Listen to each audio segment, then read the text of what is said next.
14 WILI and 95.3 FM presents Hometown Threads, a closer look at our community and the people that make it go. Every week, you'll hear uplifting stories from our local businesses and our neighbors. Now, here's our host for Hometown Threads, Keith C. Rice. Here we go, episode 61 of Hometown Threads on 14 WILI, 95.3 FM. Willimantic Today Facebook, Spectrum 192. The WILI Radio YouTube channel, which we strongly suggest you subscribe to. What else am I missing, J. Matt Rupar? Spectrum? You said Spectrum. I said Spectrum. I said Willimantic Today. I said WILI Radio YouTube. Oh, and of course, you can listen to the show, as I mentioned, already mentioned, 14 WILI, 95.3 FM. But if you missed the show and you want to go back and listen, WILI.com, you can find the Hometown, not only the Hometown Threads podcast, but a lot of other our 5 o'clock shows and, of course, Wayne's shows and all that. So WILI.com.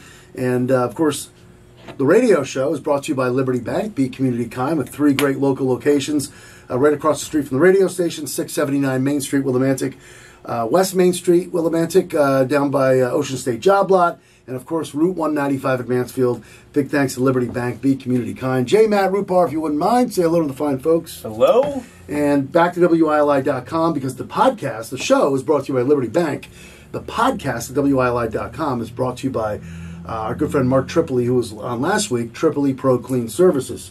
Big thanks to Mark Tripoli for sponsoring the podcast. All right, here we go.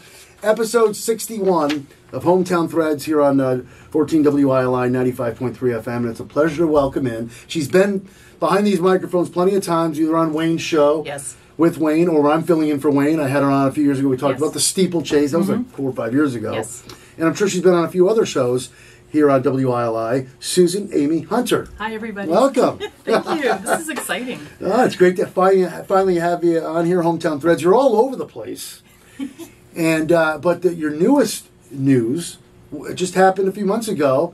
And we'll get into the backstory and what brought you to Willimantic and all that. But tell us, for those people who may not know what's going on, where are you now and what are you doing? It's pretty big news. Yes, so right now I am the executive director of the Windham Area Interfaith Ministry, WAME, otherwise known as. And that was exciting. I started in December.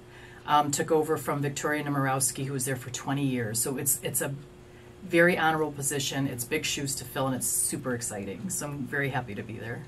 Oh, I remember that when that came down. So you're running the show over there now, huh? I am, yes. Wow. So tell us how that's been going.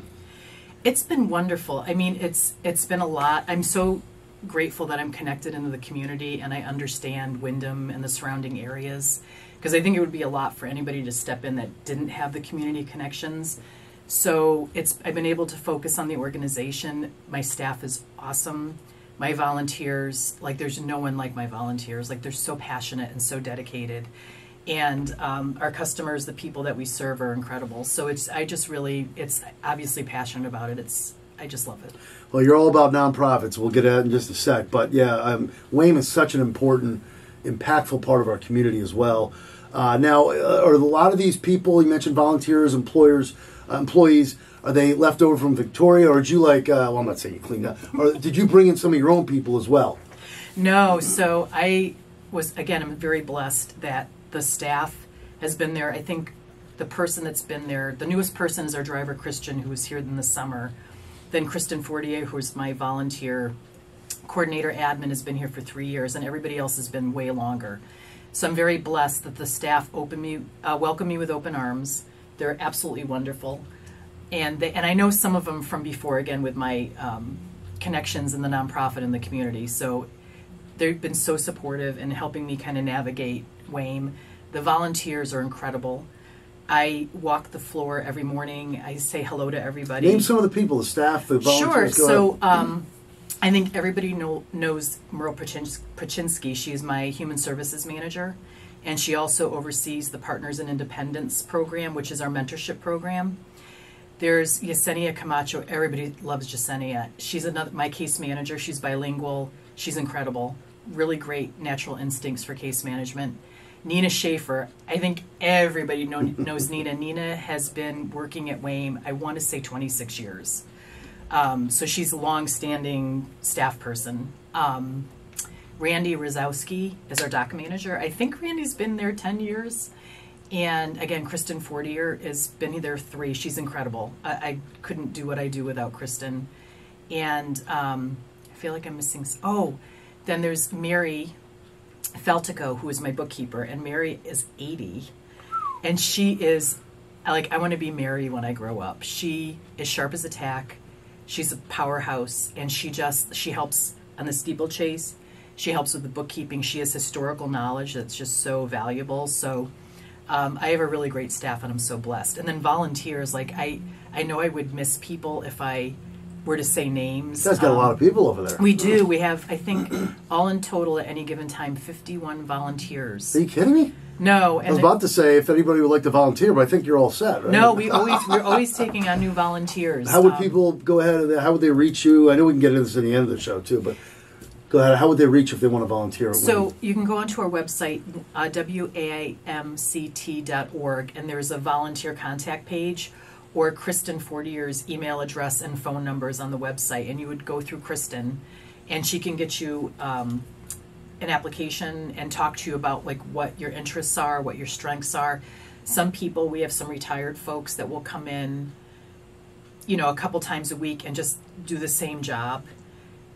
Or we have some people that want to do one-off events or just, pinch hit, fill in. I have, so Chris Grant, everybody knows Chris Grant. Yeah, Chris. Love Chris. He's been on Hometown Threads. Yeah. He's awesome. So he is our backup driver. Get out of here. Is he really? He is. He's my backup host here on Hometown Threads. He hasn't done it yet, but he wants to. He'd be great. Chris loves to talk like I do. And so it's wonderful because we have a collaboration with the Connecticut Medical Recycle Program, which is a program of the Lions. So he'll use the truck to pick up equipment. And now I'm just well, look, you're cleared through our insurance, so you get to be our backup driver. And he's very glad to do it. So he's a great guy. Yeah. I've known him. We go back to grade school together, but yeah, and that's another organization you're involved in, the Lions. Yes. We'll get into that too. I think my wife and I are thinking about joining in July. Oh, you by the way. should. Yeah, Marianne. Yep, we were talking about that. But all right, so let's. I got more to ask you about Wayne, but let's get into what brought you to Willimantic. And well, it's all about nonprofits, right? Give us the backstory of Susan Amy Hunter. Sure. So I started in nonprofits in 2004. At Reliance Health in Norwich. So I had worked in for-profit businesses, insurance companies. My ex-husband and I did the Northeast AIDS Ride in 2003. Wow, really? And it was 350-mile bike ride from Bear Mountain, New York to Boston over 5 days. Oh my God. And to see, I don't know, it was just a life-changing experience. It's probably a whole other show. But that made me realize that I wanted to not just have a job that paid me money and supported shareholders. I wanted a job that directly impacted people. And so I went to Reliance Health. In the meantime, my ex-husband and I moved from Union, Connecticut to Hampton. And I had so I was the chief financial officer at Reliance Health. And then I had an opportunity to work at Community Prevention and Addiction Services, known as CPAS, in 2009. So that's when I first got connected into Willimantic. And I was their vice president of finance and administration. And I just, in working in Willimantic, and even before that, in 2005, there was the community emergency response team was a really big thing back in the day. And so I was part of the Hampton Chaplain CERT team. And that's where I met our fire chief, Mark Scrivener. Oh, so you go way back with Mark, I go way back, too. yeah, Okay. even so. And Dagmar Knoll, everybody knows Dagmar. Was former town council person, very involved in the community. She had worked for WinCog, back when it existed. So that's how I met them, and I started becoming friends, and they would have me come to Willimantic. And this is 05? This is 05, Is it yeah. weird how we say 05 back in the day? My God, it feels like it was yesterday. But okay, so you're making friends with this core group. That, Yep. Go ahead. And then I started working at CPAS. We ended up merging with CHR, Community Health Resources, in 2011 when Leanne Dillian, who was the executive director of CPAS, retired. But in the meantime, I was more firmly planted in Willimantic. And Dagmar in particular was just you need to come to Willimantic and volunteer for Trash Mob and Trash Mob. Yeah. What was that again? Oh, so the Trash Mob, it is a group of citizens that get together. I think it's the even-numbered Fridays of the month. and there's a Facebook page. That still Willimantic happens? Trash Mob. It's a little more sporadic, but it does still happen. And you converge on a spot, and for a half hour, you just pick up garbage. Like, it's like very targeted and very fast. Nice. And then someone gets rid of it, and we meet again in a couple weeks. And so I started getting involved in Trash Mob. It's before the Shabu stage was built, but there was a lot of volunteer stuff. So these are your early ties. These are my early ties, and I got more connected in the community. The more I volunteered, the more I came to events and got to know people. And at that point, though, like say 05, between 05 and 09, as you're making these connections in town, did it ever cross your mind, like, okay, this is fun, but I'm not sure if I want to really, settle down here, or did you think I'm just passing through? Like, what was going through your mind at that point? I actually started to think that I wanted to move into Willimantic. My son was born in 08, and then of course, once he was born, they were born. It was like karate, so we were always coming back into Willimantic for stuff. And even with the Cub Scouts, even though it was Scotland Hampton, we were arranging like tours of the fire department. Kept drawing you back into Willimantic. But I think the thing that really made me want to move here is that everything is so driven by the passion of just everyday people. A lot of the initiatives are either public-private partnerships. So, like Garden on the Bridge, for instance. What a beautiful hidden gem. Oh, my gosh. I just came across that only a couple years ago. It's incredible. And that they work in conjunction with the town, but it's like they're really driving... Faith Kenton, I believe, yes, is involved. Faith Kenton. We got to have her on one of these times. Yep. Jean Dismay. Yep. And Barbara, whose last name I don't remember. I'm sorry, Barbara. But there's just initiatives like that. Like anybody that was passionate was willing to put in time and make a difference. And people were so connected in that. And to me, it's just amazing. So when I had the opportunity in 2019, I moved into Willimantic. And that's like a whole other story. That was really, so you didn't move into Willimantic till like 2019? Correct. Because you were probably living in the surrounding towns, right? Yeah, we were in Hampton. So that's right, Hampton still. Okay. Yeah, for 20 years I lived in Hampton. Okay. My son was still in the elementary school there. My ex-husband and I had divorced, and so I promised my son I would keep him in Hampton through 6th grade. And then, boom, he got into Barrows for 5th grade. Barrows. So it opened, phenomenal school. Yeah. It got us in district, and it really opened the door for me to be able to move to Willimantic. And I always wanted an old Victorian. Always, always, always. Yeah, they're nice homes. Oh, my gosh. And then Matt and Tammy Vertifay, I've been friends with them well before I wanted to move into Willimantic, and the house next to them just happened to come on the market. President Vertifay? Yes. I'm kidding. And it was meant to be. The house didn't sell, so that's how I ended up in Willimantic. Wow. Yeah. How about that? Yeah. Okay, so now how did Generations come into the mix here? So once we merged with CHR, I kind of saw the writing on the wall that they didn't need 2 finance directors. So the finance director is actually financial operations director position opened up at Generations. They were rapidly expanding. They were building the main site in 40 Mansfield. And so I had applied, and I had gotten the position. And so then I went to Generations, and I had always worked in either nonprofits that supported people with pervasive mental health issues or substance use disorder issues. So this was my first foray into healthcare. And they're a nonprofit, but they're a federally qualified health center, so they have a grant through the feds where they don't refuse anyone based on their ability to pay, which is phenomenal. So it's really accessible health care. Generations, a loyal advertiser here. Yes. We have Allison Hennigan in once a month who records the commercials. Yep. So shout out to Generations. Yeah, Allison's great. We're still in touch.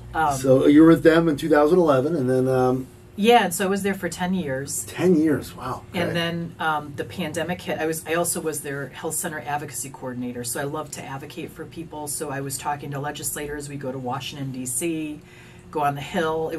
I just loved it. When the pandemic hit, it was so challenging. And I didn't even work on the front line in healthcare, but I was in a administrative support position. And it was very difficult on it's an international trauma, and I think that needs to be recognized. And also at the same time, my biological mother, who I'd reconnected with a few years prior, was fighting breast cancer and esophageal cancer. My adopted mom, who was 92, was declining rapidly.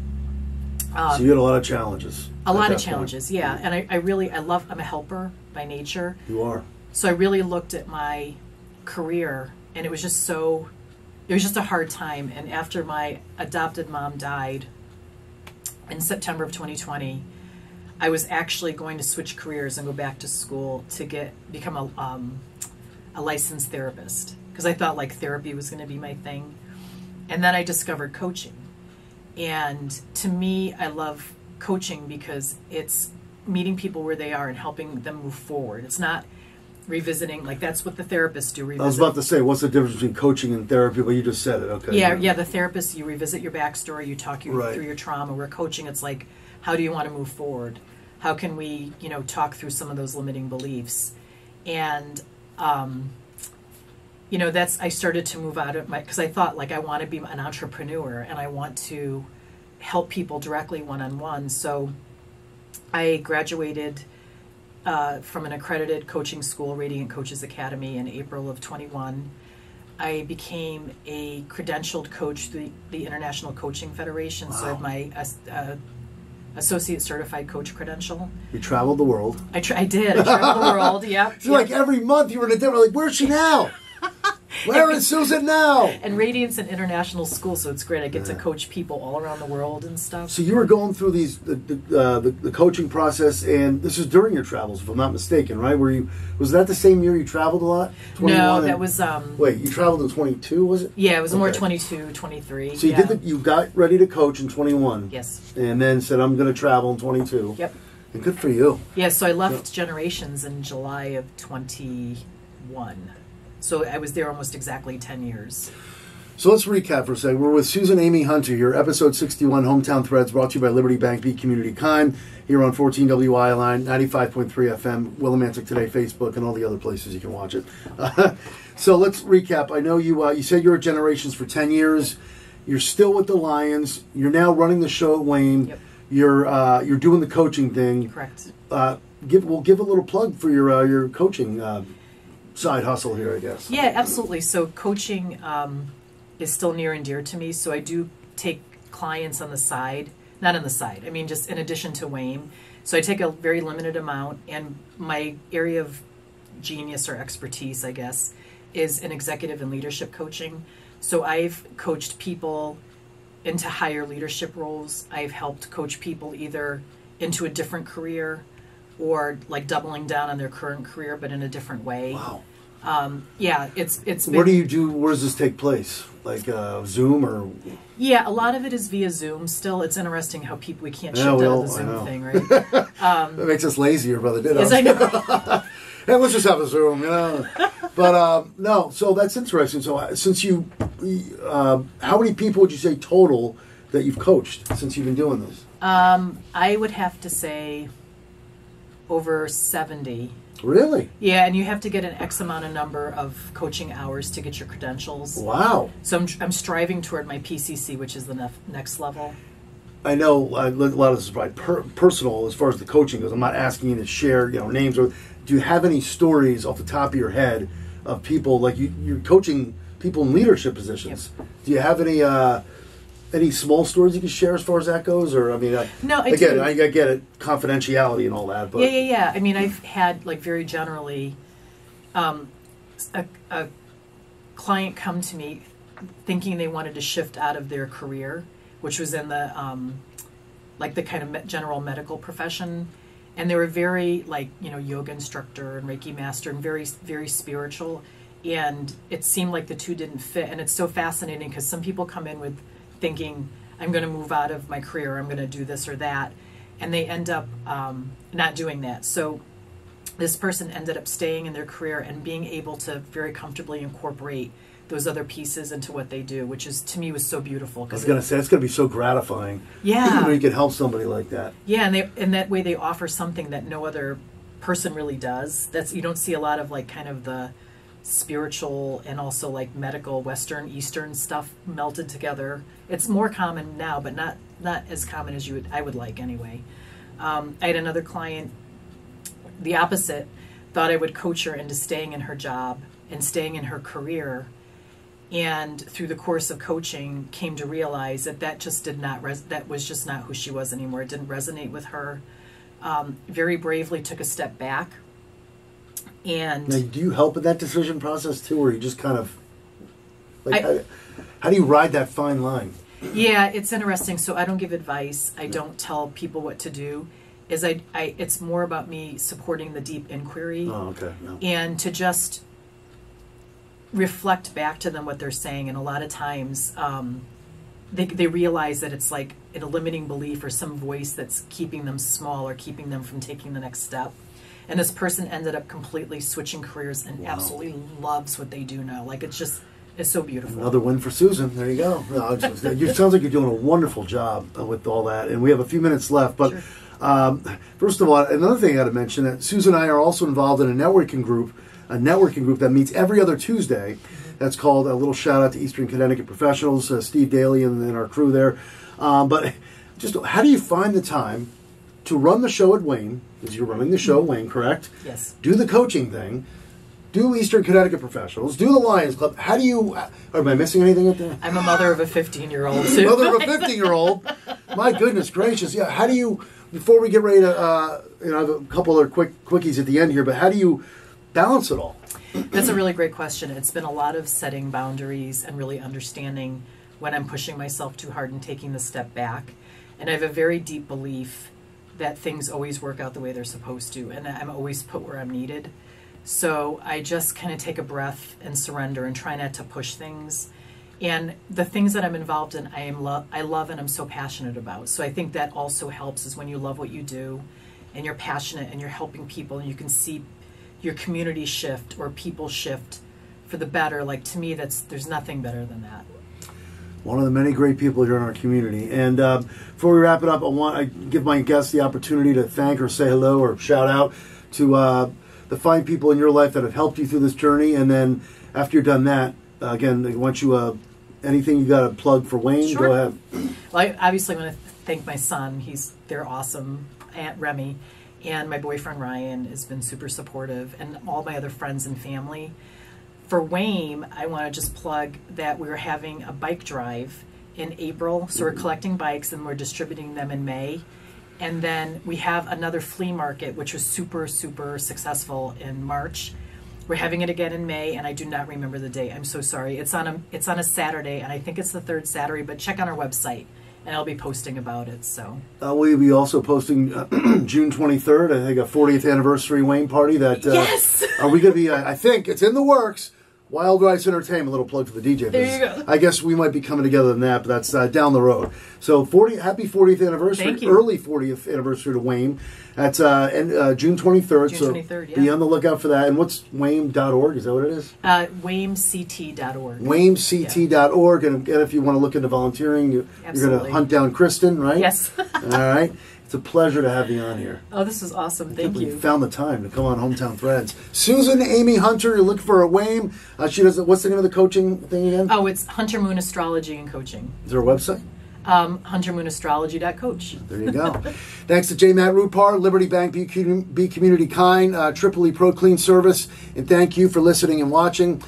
And in the words of the great Roddy McCumber, bye for now, folks. Bye for now. And that concludes another edition of Hometown Threads. Got a story for Keith? Reach out to him on Facebook by searching Keith C. Rice, or email him at krice@hallradio.net. Don't forget to tune in next week on 14 WILI and 95.3 FM, as well as the Willimantic Today page on Facebook.